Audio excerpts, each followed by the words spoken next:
ഈ പാറ്റേൺസിന്റെ അകത്ത് തന്നെ നമുക്ക് വേണ്ട റെഡ് ഫ്ലാഗ്സ് ഉണ്ടാവും. മാം, ഒരുപാട് റിലേഷൻഷിപ്പ് ഇപ്പോൾ ഫിസിക്കൽ ആയതിനു ശേഷം അത് അങ്ങോട്ട് കണക്ട് ആകുന്നില്ല, അല്ലെങ്കിൽ ഫിസിക്കൽ ആയതിനു ശേഷം പാർട്ട്ണർ പെട്ടെന്ന് ഇമോഷണലി അൺഅവൈലബിൾ ആവുക. ഈ ഒരു പാറ്റേൺ നമ്മൾ ഇപ്പോഴത്തെ ജനറേഷനിൽ ഭയങ്കര കൂടുതലായിട്ട് കാണുന്നുണ്ട്. എന്തുകൊണ്ടായിരിക്കും മാം ഇങ്ങനത്തെ ഒരു കാര്യം സംഭവിക്കുന്നത്?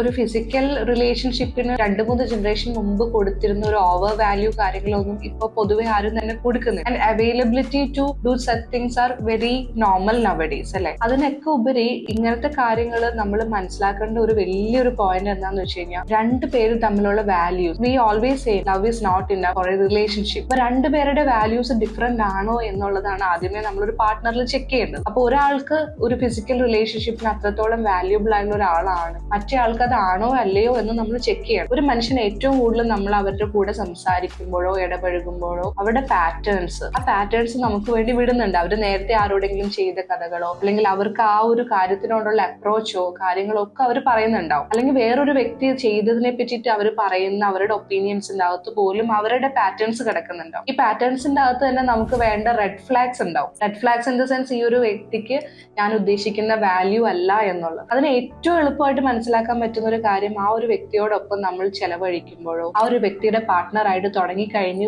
മുതലുള്ള മൊമെന്റ്സിൽ ഹൗ വി ഫീൽ എന്നുള്ളതാണ്. ഹൗ വി ഫീൽ സെക്യൂർ, നമുക്കൊരു സെക്യൂരിറ്റി ഫീൽ ചെയ്യുന്നുണ്ടോ, നമുക്കൊരു കംഫർട്ട് ഫീൽ ചെയ്യുന്നുണ്ടോ, നമുക്കൊരു congruency, yes this is that person എന്നൊരു കോൺഗ്രുവൻസി ആണോ ഫീൽ ചെയ്യുന്നത്, അതിനപ്പുറത്തേക്ക് അല്ലെങ്കിൽ നമുക്കൊരു ഇൻസെക്യൂരിറ്റീസ് ആണോ കൂടുതൽ വരുന്നത് എന്നുള്ളതാണ് നമ്മൾ ചെക്ക് ചെയ്യേണ്ടത്. What we feel, that is our intuition and that is a trust. അതിനെ നമ്മൾ ട്രസ്റ്റ് ചെയ്ത് തന്നെ ആവണം. അതാണ് ഏറ്റവും വലിയൊരു ഘടകം. So always feel what your intuition or what is that feeling the other person is giving you, and that is the truth about that person.